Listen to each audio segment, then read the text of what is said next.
Merci Seigneur pour ce moment de louange, d'annonce qui vraiment nous ont bénis. Je bénis le Seigneur pour tout ce qui a été apporté, la parole, le psaume qui a été lu, les chants, les paroles, vraiment.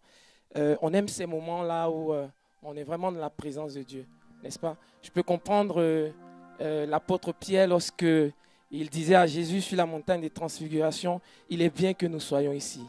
Il est bien d'être ici, Seigneur. Amen. Amen. Il est vraiment bien d'être dans sa présence. Alors, nous sommes dans notre thème bâtir. On a commencé l'année avec ce thème bâti, ce thème porteur bâti. Et avec l'idée d'une reconstruction, d'une construction, d'une reconstruction, d'un Dieu qui bâtit, qui rebâtit tant que cela est possible, n'est-ce pas?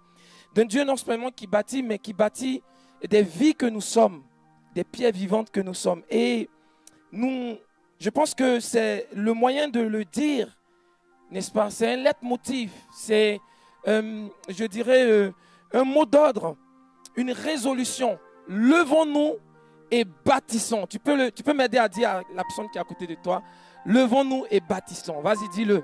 Peut-être qu'il est un peu serein ce matin, mais dérange un peu sa sérénité. Dis-lui, levons-nous et bâtissons. Levons-nous et bâtissons.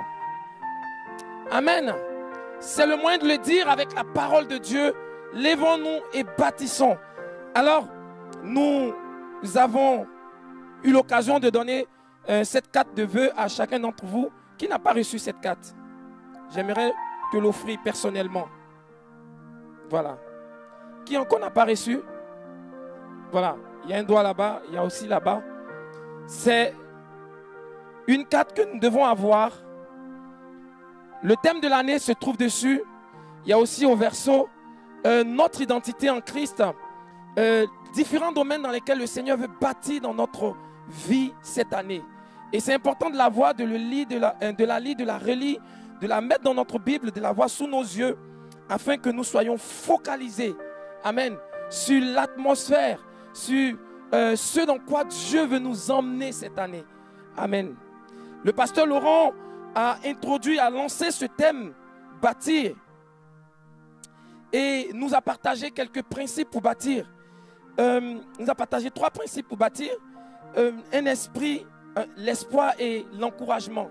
Pour bâtir, il nous faut l'espoir et l'encouragement. Le deuxième principe qu'il a partagé, c'est l'enthousiasme dans le service d'équipe. Et le troisième principe, c'est faire du Saint-Esprit son partenaire dans ce projet de bâtir. Et le pasteur Cédric Soulier, dimanche dernier, nous a partagé aussi, toujours dans ce lancement de ce thème, toujours dans la même veine, il nous a partagé un élément essentiel pour bâtir. C'est bâtir avec une foi sincère. Amen. Bâtir avec une foi sincère. Et ce matin, j'aimerais apporter un troisième élément, toujours dans le lancement de ce thème, bâtir, c'est la motivation pour bâtir. Vous êtes d'accord avec moi qu'il nous faut de la motivation pour bâtir? Il nous faut de la motivation pour rentrer dans un tel projet, surtout pour rentrer dans le projet que Dieu a pour notre vie. Amen. Il nous faut de la motivation et ne pas rester en dehors de cela. Amen. Lorsque nous considérons le livre de Néhémie, sur lequel je vais m'appuyer ce matin, on voit que dans le livre de Néhémie, en fait, contrairement à d'autres livres de la Bible, Dieu n'intervient pas de façon directe dans le livre de Néhémie. Mais néanmoins, on voit cette présence de Dieu. C'est impressionnant comment le Saint-Esprit vient déposer dans le cœur d'un peuple découragé, d'un peuple abattu, qui se sent abandonné de Dieu. Le Saint-Esprit vient impulser quelque chose.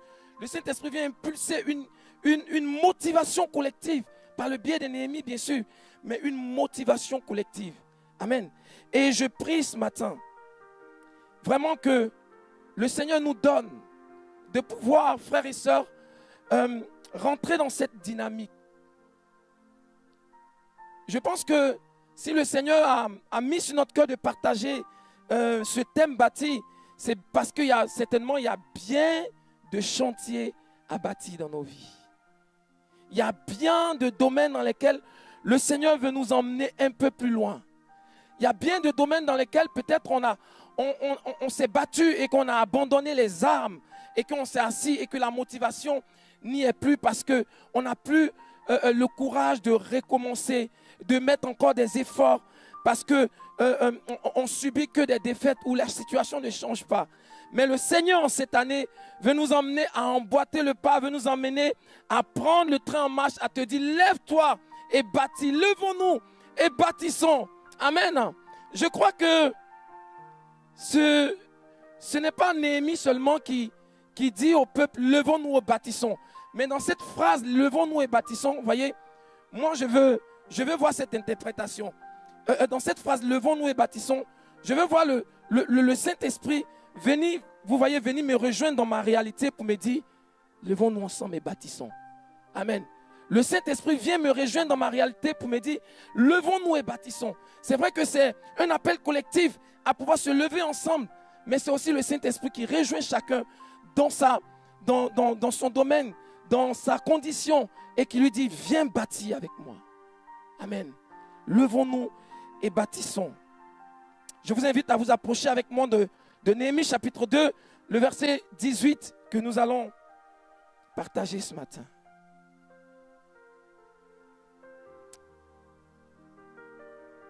Néhémie chapitre 2, le verset 18 avant. Et je leur racontais comment la bonne main de Dieu, de mon Dieu, avait été avec moi et quelle parole le roi m'avait adressée. Ils dirent, levons-nous et bâtissons. Et ils se fortifiaient dans cette bonne résolution 2025. C'est moi qui le rajoute. Hein. Mais c'est d'actualité. C'est une bonne résolution, n'est-ce pas? Amen. Au verset 19, il est dit, Sambala, le Héronite, Tobija, le serviteur ammonite, et Geshem, l'arabe, ayant été informés, se moquèrent de nous et nous méprisaient. Il dit, que faites-vous là? Vous révoltez-vous contre le roi? Et je leur réponds, je leur fis cette réponse. Le Dieu du ciel, le Dieu des cieux, nous donnera le succès. Et nous, ses serviteurs, nous nous lèverons et nous bâtirons. Mais vous n'aurez ni part, ni droit, ni souvenir dans Jérusalem. Amen. Pour poser un mot de contexte de ce livre de Néhémie, le pasteur Laurent l'a très bien fait la dernière fois, mais j'aimerais revenir quand même aussi dessus pour pouvoir introduire ce message. Voyez-vous, Néhémie est un juif qui n'est pas né à Jérusalem, qui n'est pas né en Israël. Néhémie est né, c'est un enfant de la déportation. Il est né à l'étranger, il est né en Assyrie. Et Néhémie a grandi et il a gravi des échelons et il est arrivé, n'est-ce pas, à se hisser au plus haut sommet de l'État en étant un proche du roi. Il avait la fonction des chansons. Donc c'était celui qui servait le vin au roi ou qui goûtait la boisson du roi avant que le roi ne consomme cette boisson.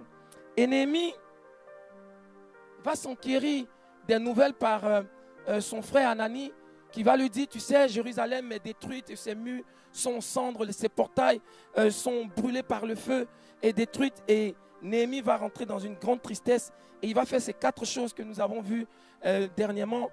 Il va s'arrêter, il va pleurer un bon coup, il va prier et ensuite il va se lever pour agir. Et Néhémie, lorsque il apprend cette nouvelle, je vous fais l'histoire courte, il se tourne vers le roi et il lui fait part de son projet. Le roi lui donne toutes les clés qu'il faut pour accomplir ce projet. Néhémie arrive à Jérusalem et il va rassembler tout le peuple et il va leur parler. Il va leur dire, leur raconter comment la bonne main de Dieu était sur lui. Et il va leur raconter ces paroles que nous venons de lire. Je crois que, frères et sœurs, dans l'histoire de l'Église, dans la Bible, il y a des hommes et des femmes tels que Néhémie, tels que Josué et Caleb, tels que Déborah, qui arrivaient à un moment donné, impulsés ou animés par le Saint-Esprit, et se lèvent pour rentrer dans le projet de Dieu. Se lèvent pour dire, je veux bâtir avec le Seigneur. il y a des hommes et des femmes, et je crois que cette année et dans cette église émise, Dieu veut encore lever des Néhémies, des Josué, des Caleb, des Déborah qui prennent conscience à un moment donné, il me faut me lever pour entrer dans le projet de Dieu. Amen. Il me faut me lever pour entrer dans le projet de Dieu. Et peut-être que ce thème bâti, nos aînés peut-être qui sont ici dans la salle peuvent se sentir un peu à l'écart pour dire, au soir de mon âge, je n'ai plus rien à prouver, j'ai déjà tout bâti, j'ai déjà tout donné pour Dieu. Le Seigneur sait mes sacrifices. C'est vrai que le Seigneur vous bénisse, mais le Seigneur a encore bâti en vous. Le Seigneur a encore bâti avec vous. Vous êtes encore une source d'inspiration, une source, n'est-ce pas, de réconfort. Amen. Et le pasteur Laurent l'a très bien fait le dimanche dernier, à honorer nos anciens, ceux-là qui ont eu la vision, qui nous ont emmenés jusqu'ici. Et nous voulons continuer cette vision-là, à continuer à bâtir pour les générations futures. Amen. Dernièrement, quand je suis descendu de la chaire, la dernière fois que j'ai prêché, juste à l'entrée ici, il y a un ancien peut-être qui va se reconnaître, je ne sais pas s'il est là ce matin, une personne d'un certain âge qui m'a approché, qui m'a empoigné le bras et qui m'a dit, le Seigneur compte sur vous. Il m'a regardé droit dans les yeux comme une menace. Le Seigneur compte sur vous pour donner la parole qu'il a mise sur votre cœur. Et vous êtes la génération sur qui le Seigneur compte. Ça m'a tellement fortifié. Amen. Ça m'a tellement encouragé. Je suis rentré chez moi, j'ai béni le Seigneur. Oui, le Seigneur peut bâtir encore au travers de vous, par les encouragements, par vos prières. Amen. Donc, ne restez pas à l'écart de cette atmosphère. Amen. Que le Seigneur vous bénisse. Ne restons pas à l'écart de cette atmosphère. Alors ce matin, c'est un message de recrutement que je vous apporte. C'est un message de mobilisation, un message de réconfort, un message de consolation, un message qui fait naître en nous un sentiment qui ne vient pas de nos efforts, mais qui est un sentiment qui est impulsé par le Saint-Esprit. Amen. Un sentiment qui naît dans notre cœur par le Saint-Esprit afin de nous propulser dans le projet de Dieu. Amen. Alors, pourquoi devons-nous être motivés pour bâtir? Voici la question à laquelle je veux répondre ce matin. Qu'est-ce qui doit nous motiver pour rentrer dans ce projet de Dieu? Qu'est-ce qui doit m'emmener à me motiver pour rentrer dans ce projet de bâtir de Dieu? Premièrement, frères et sœurs, la première raison qui doit me motiver, qui doit te motiver à rentrer dans ce projet de Dieu, c'est de savoir que ce projet de bâtir, en fait, le maître d'œuvre dans ce projet, c'est Dieu. C'est Jésus. Le maître d'œuvre dans ce projet, ce n'est pas toi. C'est Dieu. C'est Dieu. Ce Dieu puissant, immuable, de qui rien ne dépasse. Ce Dieu qui règne. Et j'ai vraiment très bien aimé la parole de Psaume qui est venue ce matin. Et on va le relire encore à la fin de ce message. C'est très improvisé. Mais je pense que ce n'est pas ton combat. C'est le combat de Dieu. Et c'est lui qui t'introduit dans ce projet. Et ça, on doit être conscient de cela. C'est ce qui doit nous motiver. Je peux essuyer des défaites. Je peux essuyer des situations. Je peux passer par des temps très compliqués. Mais le fait de me souvenir que celui qui dirige ma vie, c'est Dieu. Celui qui est le maître d'œuvre dans la construction de ma vie, c'est bien Dieu. Amen. Et bien souvent, il nous arrive d'oublier lorsque nous passons par des situations difficiles. Ce mot d'ordre dans Néhémie qui nous dit levons-nous et bâtissons, en fait, ce n'est pas seulement dans le livre de Néhémie que cela se trouve. Lorsqu'on prend la Bible de la Genèse à l'Apocalypse, en fait, la Bible est ponctuée de ce mot d'ordre, levons-nous et bâtissons. Pourquoi? Parce que notre Dieu est un Dieu de construction. Notre Dieu est un Dieu qui bâtit. C'est un bâtisseur par excellence. Il conçoit des projets, il les bâtit et il les amène à exécution. Amen. Notre Dieu est celui-là, la Bible l'appelle le créateur. La Bible dit de lui qu'il est le constructeur. Amen. Et lorsque nous regardons la Bible, déjà dès les premières pages de la Bible, nous voyons Dieu en activité en train de créer l'univers. Il dit que la lune soit et la lune vient à l'existence. Il dit que la terre soit et la terre fut. Amen. Dieu va créer ce projet qu'il a pour l'homme, ce jardin d'Éden. Il va créer ce beau projet qui est le symbole de sa relation avec nous. Et quand quelques chapitres après, nous voyons Dieu venir encore créer l'homme, va mettre sa main dans la poussière, va s'introduire, si vous voulez, personnellement dans le projet de l'homme. Et il va en sortir de la poussière cette belle créature que tu es, que je suis, qui est l'homme. Il va insuffler son souffle et nous allons devenir des êtres vivants.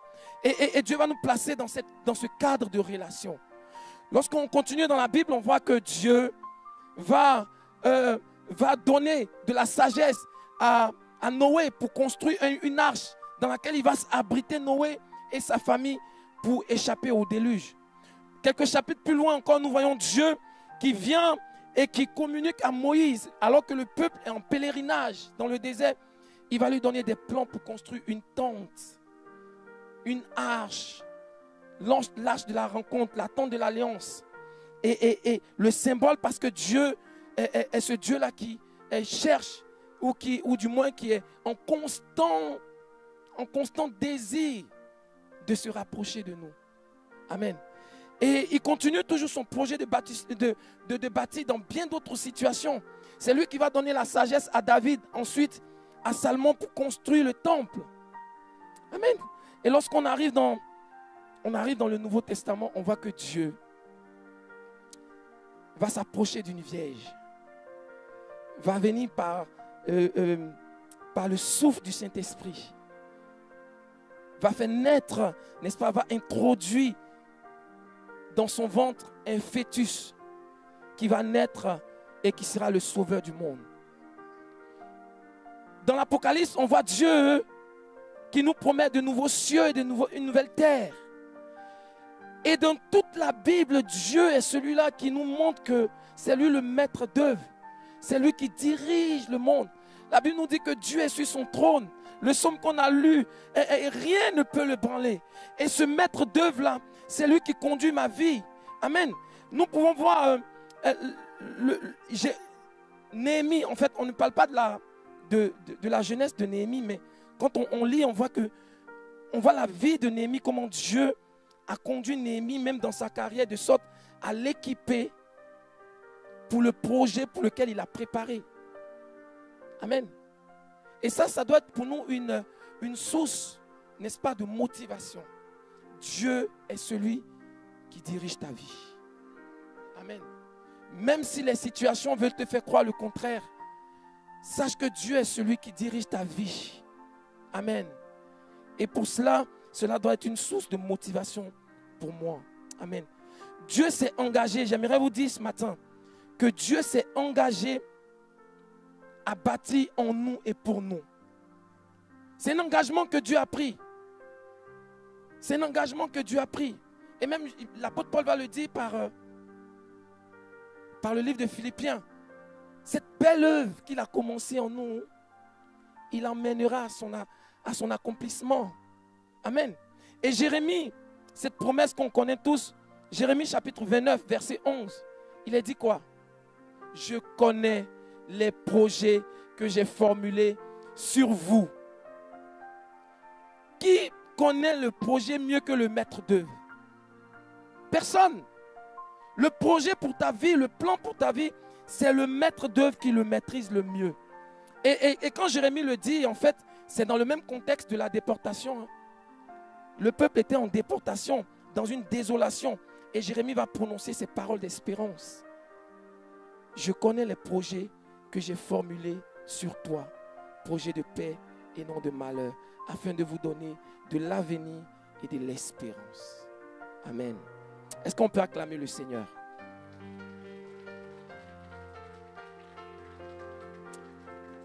Oui, frères et sœurs, il y a des raisons de se motiver à rentrer dans le projet de Dieu. Que les circonstances ne nous font pas baisser les bras ni s'asseoir et rentrer dans la désespérance. Mais il y a des raisons de nous motiver, d'avoir cette motivation intérieure pour entrer dans le projet de Dieu. La deuxième raison pour laquelle il nous faut nous motiver, voyez-vous, que nous retrouvons dans le livre de Néhémie, dans lequel nous nous sommes approchés ce matin, c'est de faire l'état des lieux afin de nous rendre compte de la grâce de Dieu sur notre vie. La deuxième raison pour laquelle il me faut être motivé, c'est de faire l'état des lieux pour me rendre compte de la grâce de Dieu sur ma vie. Voyez, Néhémie n'est pas le premier à vouloir reconstruire la muraille. Lorsqu'on lit la Bible, on voit qu'avant Néhémie, il y a des personnes qui sont rentrées de déportation. Donc il y a eu 3 vagues de personnes qui sont rentrées de la déportation à Jérusalem. Je vous fais l'histoire courte. Il y a une première vague qui a été emmenée par Zorobabel. Ensuite, il y a une deuxième vague qui a été emmenée de la captivité à Jérusalem, qui sont rentrés avec le décret du roi qui leur permettait désormais de rejoindre le pays. Il y a une deuxième vague qui a été emmenée avec Esdras. Et lorsque je lis ça, en fait, je me dis, des personnes qui ont été déportées pendant des années, ça n'a pas duré 1 an, les frères et sœurs. Ça n'a pas duré 2 ans. Ça a duré des années. Au moins 60, selon les historiens, 70 ans à 90 ans. Et la plupart sont nés à l'étranger. Ils n'ont aucune racine en Israël. Mais quand le décret est sorti, par amour pour leur patrie, ils ont décidé de rentrer à la maison. Mais voyez-vous, en rentrant, ils étaient certainement animés d'une motivation de rebâtir leur ville. Ils étaient animés de cela. Mais ils sont arrivés, mais rien n'a été fait. Ils ont essayé, mais ils n'y sont pas arrivés. Voyez? Et quand Néhémie apprend ça, ça l'attriste encore plus. Et Néhémie, comment voulez-vous, et quand je lis ça, en fait, j'essaie de les comprendre. Comment voulez-vous avoir de la motivation lorsque vous avez essuyé défaite sur défaite? Comment voulez-vous avoir de la motivation lorsque on a été traîné dans la boue, dans la poussière, lorsqu'on était humilié? Parce que les murailles d'une ville, en fait, ça représentait vraiment toute la patrie, en fait. L'honneur de la ville. La ville a été mise à cendre, a été saccagée. La ville a été détruite, a été déportée. Des hommes ont été tués. Et comment regarder cela, faire l'état des lieux et avoir de la motivation? Comment avoir de la motivation? Voyez-vous, lorsque je suis dans une situation peut-être qui perdure, une situation qui m'est longue, qui ne change pas, comment avoir de la motivation pour recommencer à nouveau? Et on peut comprendre l'état d'esprit du peuple, n'est-ce pas? On peut comprendre l'état d'esprit du peuple. Mais la Bible nous dit que Néhémie va arriver, cette 3e vague. Et Néhémie, lorsqu'il va arriver à Jérusalem, la première des choses qu'il va faire, il va faire l'état des lieux.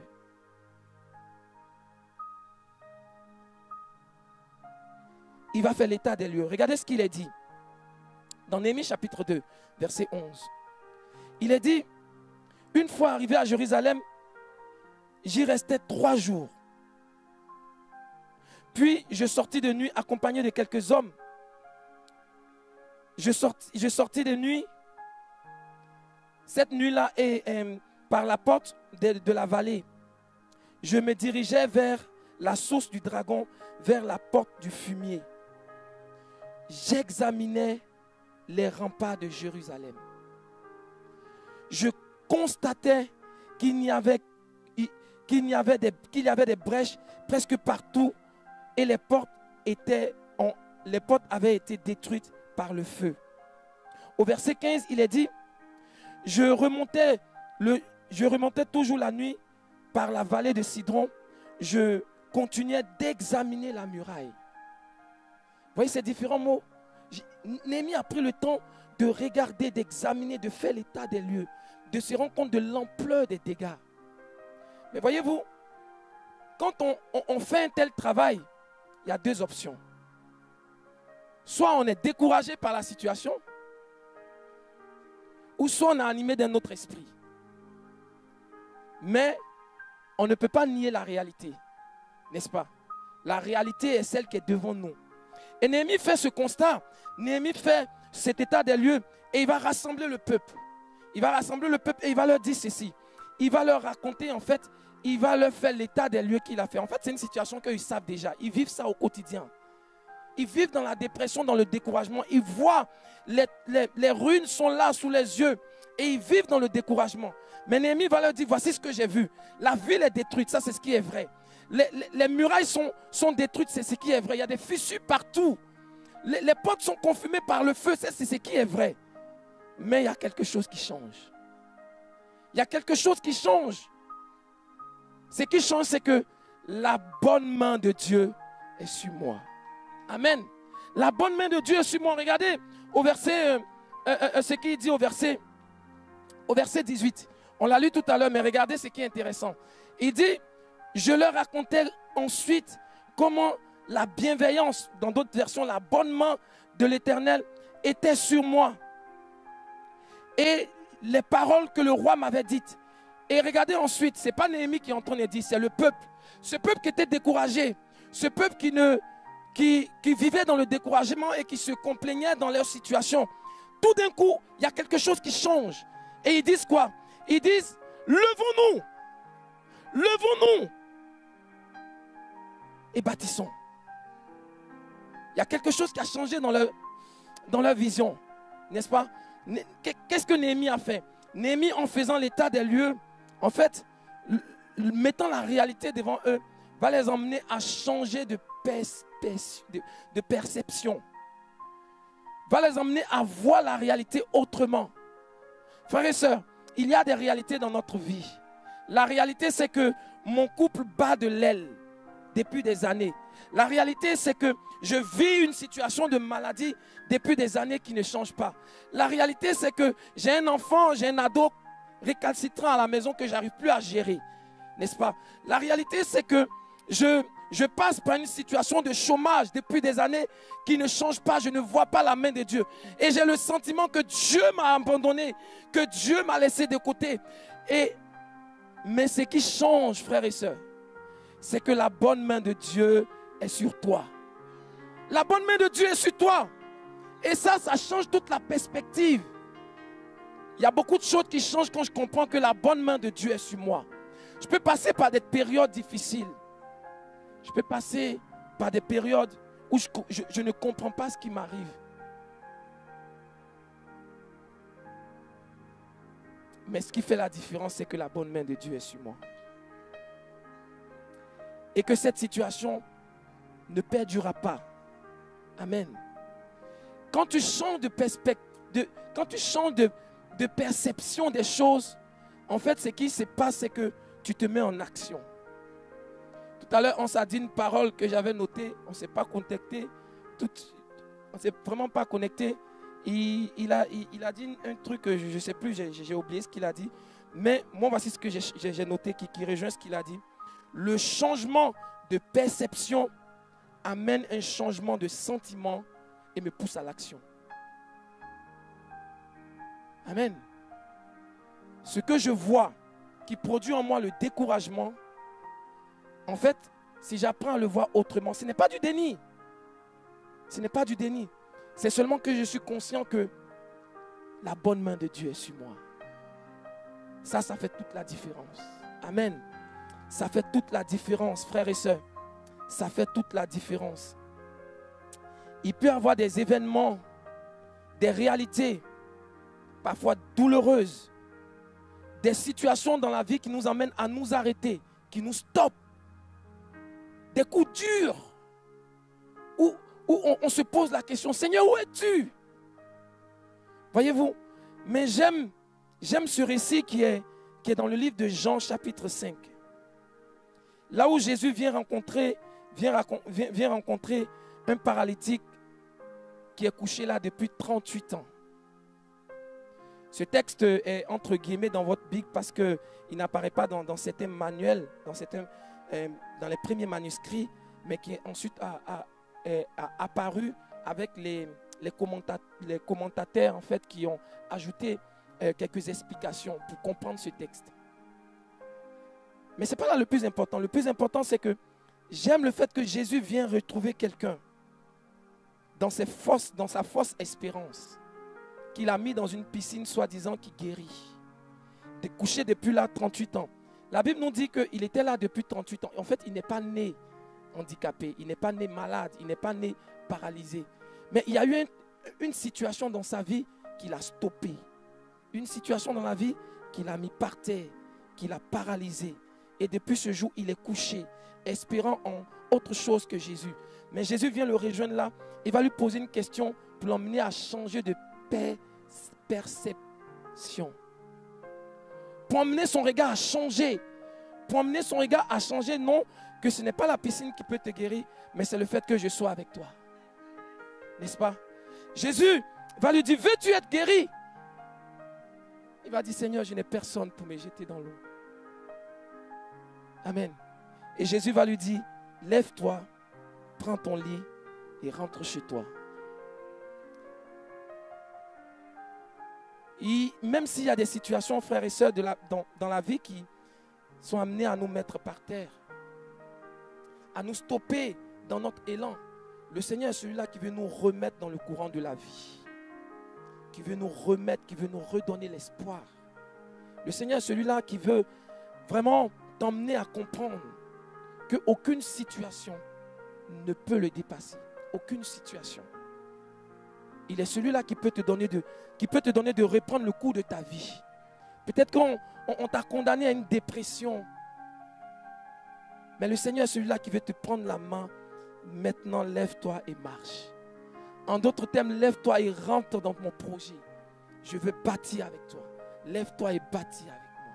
Amen. Le fait de faire l'état des lieux nous permet de comprendre cela. J'ai noté ceci. Notre famille, l'Église et notre famille, frères et sœurs biologiques, notre vie repose sur les mêmes fondements. Et le Seigneur est celui-là qui rebâtit sur d'anciens fondements, qui est le réparateur des brèches. Amen. Et nos mains languissants, nos genoux chancelants ne sont rien quand le Seigneur me dit, lève-toi et bâtis avec moi. Amen.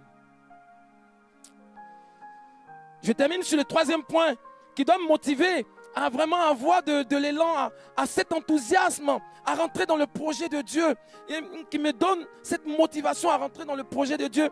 Frères et sœurs, c'est les défis qui sont devant nous. Les défis qui sont devant nous en tant qu'Église, en tant que famille, en tant que père de famille, en tant que mère de famille, en tant que jeune, en tant qu'adolescent. On est confronté à des défis. Voyez-vous, il y a 2 jours, il y a un typhon qui a frappé l'Irlande du Nord. C'est l'Irlande du Nord, non, c'est ça? Avec des dégâts. Et il n'y a pas très longtemps de cela, sur l'île de Mayotte, voilà, merci. Il y a eu une catastrophe naturelle, vraiment avec des morts. On a vu toute une ville pratiquement presque dévastée. Si ces catastrophes naturelles nous choquent encore aujourd'hui, j'aimerais vous dire, frères et sœurs, il y a des vagues d'iniquité qui déferlent sur l'Église de Dieu, qui déferlent sur nous.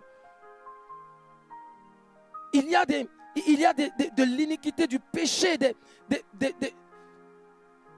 les œuvres des ténèbres qui s'abattent sur nos murs, sur nos réalités. Et nous sommes tous concernés. Lorsqu'on considère autour de nous, n'est-ce pas? Considère le terrorisme qui grandit, la peur, la psychose, la violence au niveau de nos enfants, de nos ados. Dans cette semaine même à Évreux, un adolescent de 14 ans ou de 15 ans a tué son ami pour une histoire amoureuse. Qu'est-ce qu'il sait de l'amour? On est passé un cap dans la violence avec notre jeunesse. Voyez, et même l'iniquité au travers de nos écrans qui rentre dans nos maisons, qui souille tout, nos ados, nos jeunes et nous-mêmes. C'est vraiment des défis auxquels nous devons faire face, frères et sœurs. Des défis des vagues déferlantes du péché qui salissent tout. Et on se pose la question, mais s'il y avait un mur pour arrêter ça, s'il y avait quelque chose qui pouvait stopper ces vagues, Mais j'aimerais vous dire, frères et sœurs, c'est à nous de construire des murs. C'est à l'église d'ériger des murs pour protéger. Écoutez bien, c'est à l'église d'ériger des murs pour protéger nos enfants, nos familles, notre maison. Et c'est ce que Néhémie va dire. Néhémie chapitre 4, le verset. Tu peux me l'afficher s'il te plaît. Néhémie chapitre 4, le verset 14. Il a dit ceci. Je regardais et m'étant levé, je dis aux grands, aux magistrats et au reste du peuple, ne les craignez pas. Souvenez-vous du Seigneur, grand et redoutable, et combattez pour vos frères, vos fils, vos filles, vos femmes, vos maisons. En d'autres termes, Néhémie dit, levez-vous et érigez des murs afin d'abriter vos maisons, vos femmes, vos enfants, vos adolescents. C'est à nous d'ériger des murs, frères et sœurs. C'est à l'église d'ériger des murs. Et nous ne devons pas laisser, frères et sœurs, le monde éduquer nos enfants, nos jeunes gens. Non. Non, frères et sœurs. Nous ne devons pas laisser le monde prendre le pas sur l'éducation de nos enfants aujourd'hui. Laissez-moi faire avec vous ce constat. La nouvelle génération, frères et sœurs, la nouvelle génération,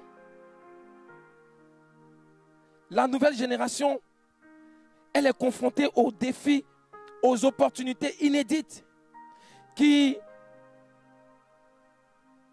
les demandent ou qui font d'eux en fait des personnes fascinantes et déroutantes. La nouvelle génération vit dans un monde ouvert, connecté. Elle peut accéder à une multitude d'informations, des opinions, des modèles, des critères, sans avoir de critères pour les évaluer, sans avoir une hiérarchie, sans avoir éprouvé ces modèles-là. La nouvelle génération est une génération qui vit dans un monde qui choisit qui vit dans un monde qui choisit son mode de vie, qui choisit son orientation sexuelle, qui choisit son genre humain, en fait. C'est dans cette génération qu'on vit. Et notre génération est confrontée à ça. Amen. Sans avoir de repères, sans avoir de jalons pour les accompagner, pour les influencer dans leurs choix. Merci Seigneur pour tous les programmes qui sont mis ici à l'église. Et merci Seigneur pour le moment que nous avons eu hier avec les jeunes.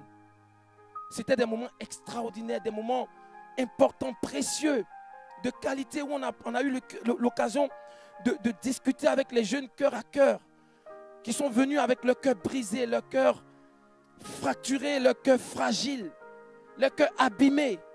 Voici les réalités qui sont nos défis. Voici les défis auxquels nous sommes confrontés. Voyez-vous, je suis le fruit d'une exigence parentale à suivre le Seigneur.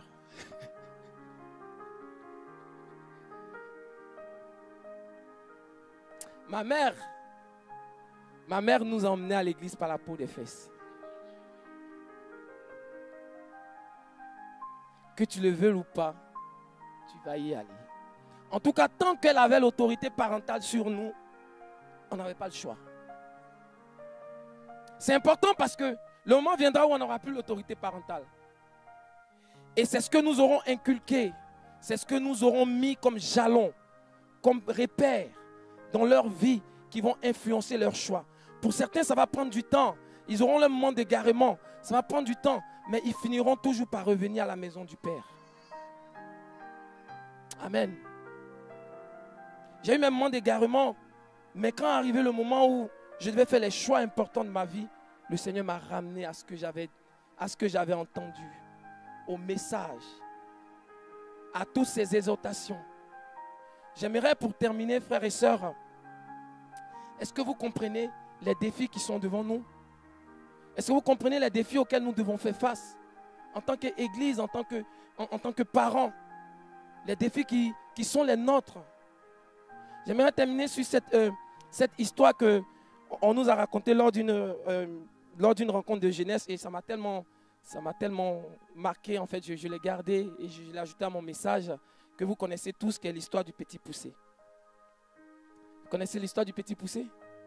Bon, si vous ne connaissez pas, je vais vous la raconter. Le petit poussé. En fait, c'est l'histoire, c'est une fable. C'est l'histoire d'un boucheron qui vivait avec sa femme et ses 7 fils. Et dans un village très reculé qui était frappé par la famine, le boucheron et son épouse, un soir, vont concocter un projet parce qu'ils n'avaient pas le choix en fait. Ils ne voulaient pas regarder leurs enfants mourir de faim. Et donc ils vont décider, dans un projet cynique, d'abandonner leurs enfants dans la forêt, de les perdre dans la forêt, afin qu'ils puissent avoir l'opportunité de se débrouiller quelque part et de s'en sortir. Et pendant qu'ils étaient en train de discuter de leur projet, le petit poussé, qui est le dernier de la famille et de petite taille, était quelque part caché en dessous d'une table et qui a entendu leur projet. Alors qu'est-ce qu'il va faire?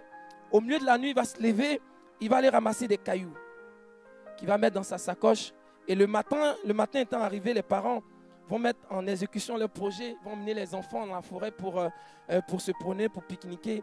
Et il va arriver un moment d'inattention, les parents vont s'éloigner. Et les enfants seront livrés à eux-mêmes. Mais le petit poussé, pendant le trajet, a eu le temps de s'aimer ses morceaux de pierre tout au long du trajet. Alors qu'est-ce qui va se passer? Il va ramener ses frères à retrouver le chemin de la maison jusqu'à ses parents. Et entre-temps, bon, la famine est passée. Bon, le père a eu...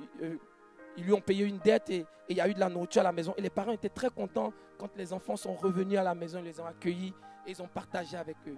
Mais l'histoire ne s'arrête pas là. La famine a encore frappé.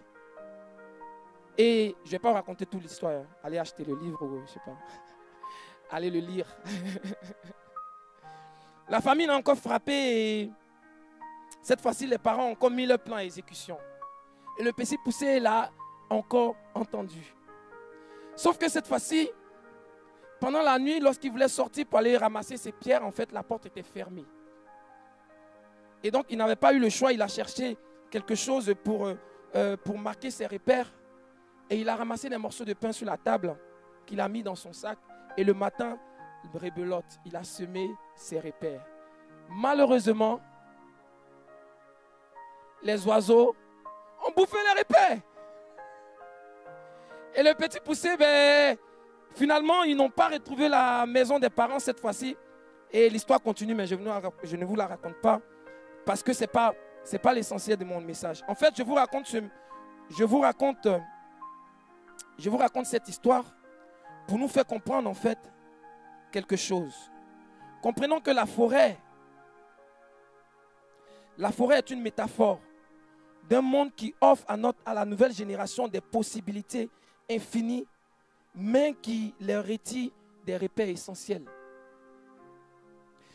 La forêt est le symbole d'un monde qui demande à notre génération de s'adapter, de se réinventer, de se débrouiller tout seul.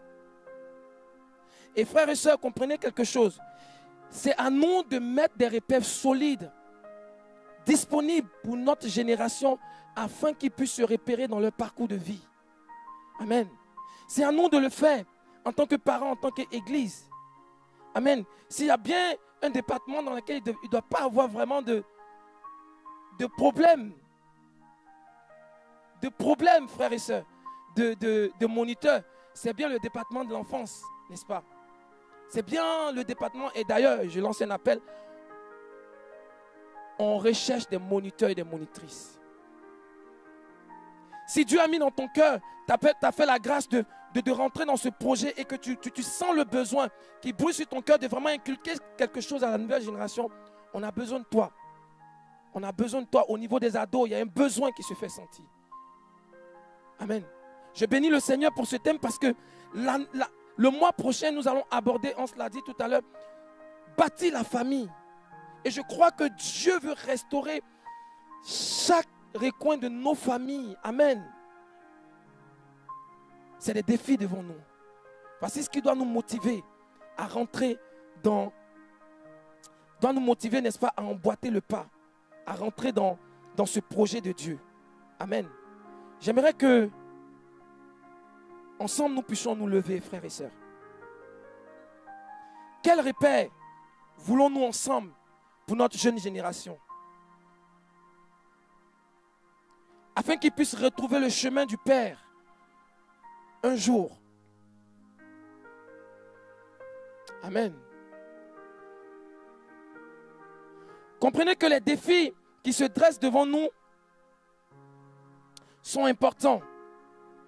Et si nous ne laissons pas Dieu bâtir en nous ou nous rebâtir, ces vagues déferlantes vont nous emporter loin de sa présence.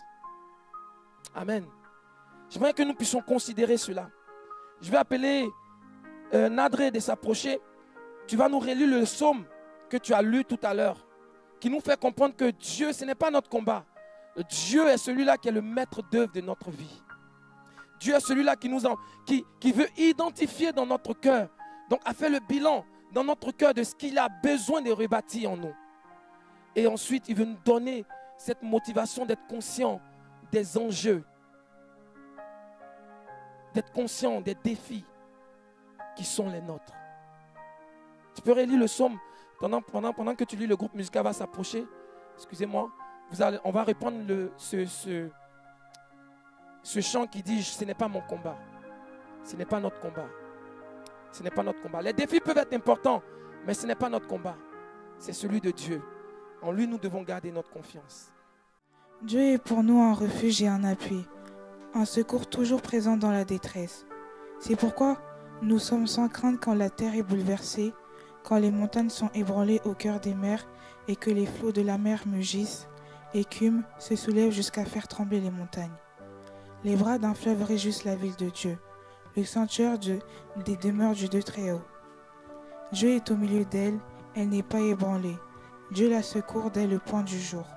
Des nations s'agitent, des royaumes sont ébranlés, il fait entendre sa voix et la terre tombe en défaillance. L'Éternel, le maître de l'univers, est avec nous.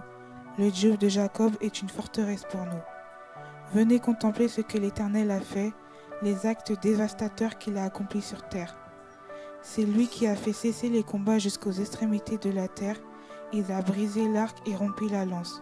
Il a détruit par le feu les chars de guerre. Arrêtez et sachez que je suis Dieu. Je domine les nations, je domine sur la terre. L'Éternel, le maître de l'univers, est avec nous. Le Dieu de Jacob est pour nous une forteresse. Amen. On peut acclamer le Seigneur. Merci. Alléluia. Je termine sur cette parole avant de laisser la place au groupe musical pour nous conduire dans ce chant. Frères et sœurs, bâtissons la muraille. Une muraille assez solide pour qu'elle tienne jusqu'au bout. Et nous avons une assurance qui est certaine. Car nous savons qu'il y a une pierre, celle que la Bible appelle angulaire. Elle qui est la personne de Jésus-Christ, qui lui a résisté jusqu'au bout, jusqu'à la croix, afin d'avoir le pouvoir, désormais, de pouvoir bâtir son Église. Et nous donner ce pouvoir-là également de bâtir en nous. Amen. Que le Seigneur nous bénisse. Alléluia. Prenons ce chant ensemble et proclamons la Seigneurie de Christ.